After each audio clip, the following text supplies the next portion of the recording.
विधानसभा से कांग्रेस के उम्मीदवार देवेंद्र यादव ने मतदान केंद्र पहुंचकर अपना वोट डाला। वोट डालकर निकले डीपीसीसी अध्यक्ष देवेंद्र यादव ने अपनी पार्टी की जीत के दावे भी किए।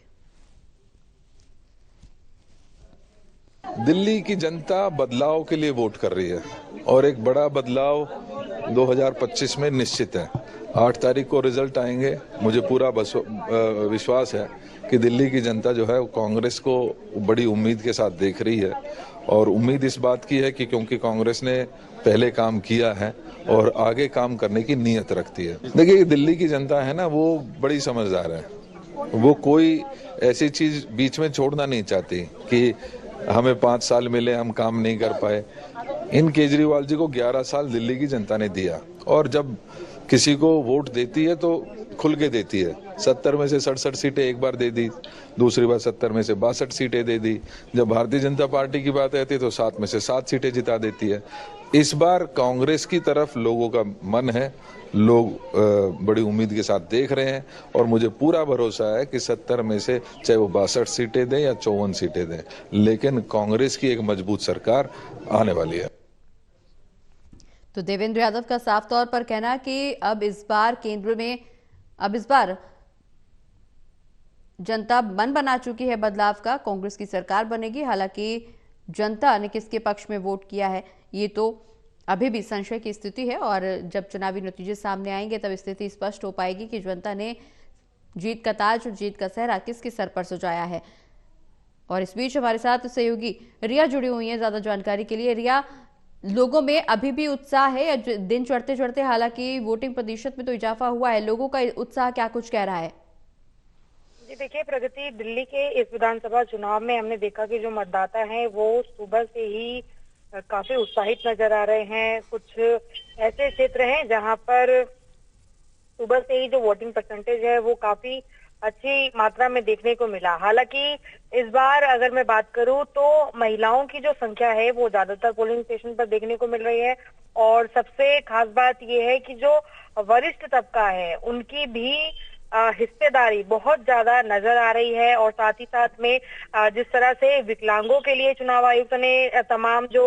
प्रबंध किए हैं उनको देखते हुए बहुत से ऐसे जो मतदाता हैं वो भी पोलिंग स्टेशनों पर पहुंच रहे हैं। यानी कि कुल मिलाकर आप कह सकती हैं कि जो ये दिल्ली का चुनाव है वो ना सिर्फ राजनीति को लेकर, जो दिल्ली की राजनीति है उसको लेकर बहुत ज्यादा खास है, बल्कि खास इस वजह से भी हो रहा है क्योंकि दिल्ली की जनता बेहद ज्यादा जागरूक है और हर एक तरह से जो सोच विचार है उसे कर कर अपना मतदान तो कर ही रही है, लेकिन मतदान करने के लिए वोटिंग जो पोलिंग स्टेशंस हैं उन पर पहुंच भी रही है। यानी कि जागरूक होने के साथ साथ मतदाताओं को ये भी पता है कि जो ये दिल्ली का चुनाव है इसमें उन्हें मतदान करना बेहद जरूरी है। अगर हम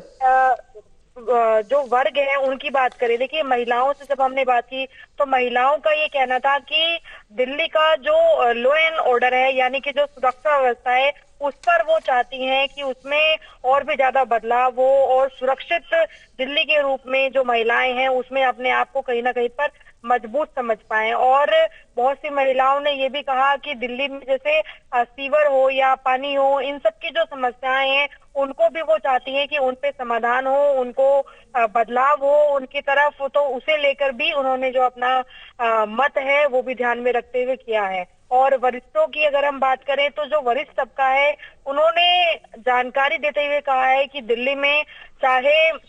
जिस तरह से पिछले जो 27 साल रहे उसमें उन्होंने आम आदमी पार्टी का सफर देखा, साथ ही साथ में चाहे कांग्रेस जो है उसको भी देखा और एक समय ऐसा था जब भारतीय जनता पार्टी की भी सरकार हुआ करती थी, तो सभी को वो एक लगातार देखते आ रहे हैं। लेकिन अब दिल्ली एक अलग ही वातावरण में है और इस वातावरण को देखते हुए वो ये चाहते हैं कि दिल्ली प्रदूषण जो मुक्त है वो सबसे ज्यादा समस्या वरिष्ठों को प्रदूषण से लेकर है, जो कि एक बड़ा विषय जो है वरिष्ठों की तरफ से। बिल्कुल रिया, हालांकि यहाँ पर बुजुर्गों का जिक्र हो रहा है, सीनियर सिटीजन्स का जिक्र हो रहा है, तो इस बार केजरीवाल ने अपने मैनिफेस्टो में बुजुर्गों के लिए भी तमाम बड़ी घोषणाएं की, चाहे वो पेंशन के लाभ की बात हो या फिर उनको रियायत देने की बात हो। और इस दौरान तमाम ऐसे मुद्दे न सिर्फ महिलाओं के लिए, युवाओं के लिए, बल्कि बुजुर्गों के लिए भी शामिल किए गए। साथ ही साथ अभी तक हमने देखा था कि बीजेपी को कहा जाता था हिंदुत्व कार्ड वाली पार्टी, लेकिन इस बार आम आदमी पार्टी की तरफ से हिंदुत्व कार्ड खेला गया। पुजारियों के लिए, सनातन प्रेमियों के लिए,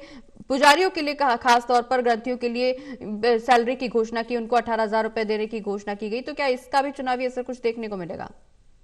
जी देखिए, जिस तरह से कई जो मतदाता हैं जिन्होंने बातचीत की, उसमें फिलहाल जो ये तमाम योजनाएं हैं, चाहे वो वरिष्ठों से जुड़ी हो या फिर वो युवाओं से जुड़ी हो या महिलाओं से जुड़ी हो, बहुत से ऐसे मतदाता थे जिन्होंने ये कहा है कि जो ये योजनाएं, फ्री में जो ये योजनाएं दी जा रही हैं, वो पूरी तरह से हर स्तर तक नहीं पहुंच पाती हैं। ऐसे में जो योजनाएं हैं उनको देने की बजाय जो चीजें महंगी हैं उनमें कहीं ना कहीं पर कमी होनी चाहिए। एक तरह से आप कह सकती है कि जो फ्री योजनाएं हैं उनका कुछ मतदाता जो है उसका वो विरोध भी कर रहे हैं यहाँ पर। और साथ ही साथ में जो थोड़ा निचला तबका है उनकी अगर हम बात करें, क्योंकि हमने उनसे भी बातचीत की, तो उनके अंदर एक भय की स्थिति है। और साथ ही साथ उन्होंने मतदान करने के बाद हमें ये जानकारी देते हुए कहा है कि अभी वो जिस स्थिति में है वो चाहते हैं कि वो उसमें भी बने रहें, उनसे उसे ना छीना जाए। यानी कि कुल मिलाकर ये कहा जा सकता है कि मतदाताओं में एक तरह का जो निचला तबका है उनके अंदर एक डर भी है कि अगर किसी तरह का परिवर्तन जो है इस विधानसभा चुनाव में देखने को मिलता है तो कहीं जो सुविधाएं उनको मिल रही हैं वो भी उनसे न छिन जाएं। तो एक तरह का माहौल इस तरह का भी इस चुनाव में देखने को मिल रहा है। और वहीं पर जो कुछ मतदाता हैं वो जिस तरह की दिल्ली फिलहाल अभी है उसी को लेकर कह रहे हैं कि दिल्ली में जो पिछले सालों से, बीते सालों से वो देख रहे हैं उससे वो कहीं ना कहीं पर संतुष्ट है, लेकिन उनमें थोड़ी बहुत कमियां हैं जिन पर काम होना जरूरी है। तो बिल्कुल रिया, हालांकि हाल ही के दिनों में हमने देखा कि झुग्गी झोपड़ी को लेकर के काफी ज्यादा उतार चढ़ाव देखने को मिला। राजनीतिक बयानबाजी भी यहाँ पर परम पर देखने को मिली, परवान चढ़ती हुई नजर आए, एक दूसरे पर कटाक्ष करते हुए राजनीतिक दल नजर आए। ऐसे में जेजे क्लस्टर का वोट किस तरफ जाता हुआ नजर आ रहा है, क्योंकि किसी भी सरकार को सत्ता तक पहुंचाने में, किसी भी पार्टी को सरकार बनाने में जेजे क्लस्टर्स की अहम भूमिका रही है।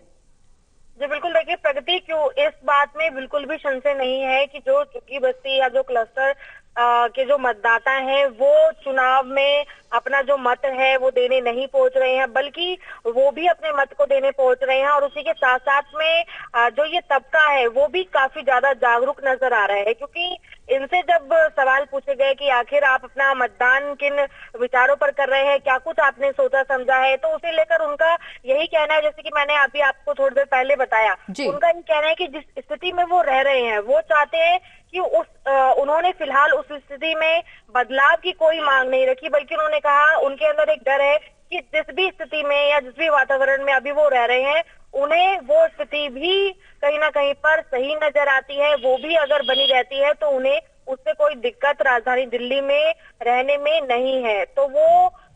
एक तरह का इशारा कर रहे हैं, ये कहना चाहते हैं अपना मत देकर कि जिस भी स्थिति में वो है फिलहाल वो वैसा ही रहना चाहते हैं, क्योंकि एक डर है कि अगर थोड़ा भी परिवर्तन अगर उन्हें नजर आता है या दिल्ली में परिवर्तन होता है तो हो सकता है कि उनके सर से छत जा सकती है, या जो तमाम योजनाएं हैं जिनका वो लाभ उठा रहे हैं कहीं ना कहीं पर किसी न किसी स्तर पर शायद वो भी छिन जाए। तो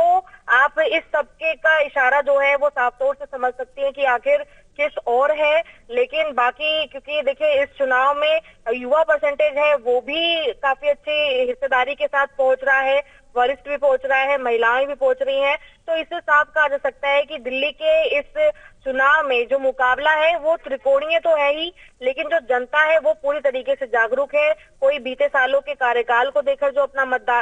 मत है वो कर रहा है। बिल्कुल रिया, हालांकि दिल्ली में फ्री की बात अगर करें, फ्री की योजनाओं का जिक्र करें तो जनता कहीं ना कहीं संतुष्ट भी नजर आ रही है। हालांकि कुछ वर्ग ऐसा भी है जो इसका समर्थन नहीं कर रहा, लेकिन बिजली पानी के अलावा अगर हम बात करें सड़क की, सुरक्षा की, स्वास्थ्य की, शिक्षा की, तो क्या इन मुद्दों का भी जिक्र वोटर्स के बीच में देखने को मिल रहा है? इन मुद्दों को ध्यान में रखते हुए वोटर्स वोट करने पहुंच रहे हैं?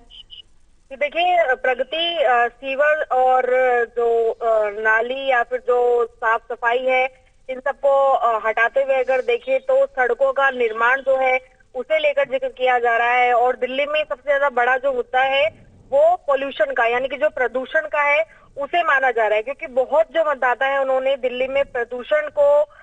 कमी करने का जो मुद्दा है उसके बारे में बताया। और इसके साथ साथ में ये भी कहा कि उन्हें जो कूड़े का जो खत्ता है जिस पर बहुत समय से राजनीति देखने को मिली वो भी दिल्ली में नहीं चाहिए। यमुना की साफ सफाई का लेकर भी मुद्दा बताया गया, यानी कि कुल मिलाकर कह सकते हैं कि जो बेसिक जरूरत है दिल्ली की जनता की, जिनमें कि पानी हो या फिर सड़क हो या फिर इसके अलावा जो सीवर ओवरफ्लो हो, इन सभी मुद्दों के अलावा भी चाहे कूड़े का खत्ता हो यानी कि साफ सफाई और एक स्वच्छ हवा यानी कि प्रदूषण फ्री दिल्ली, और इसके अलावा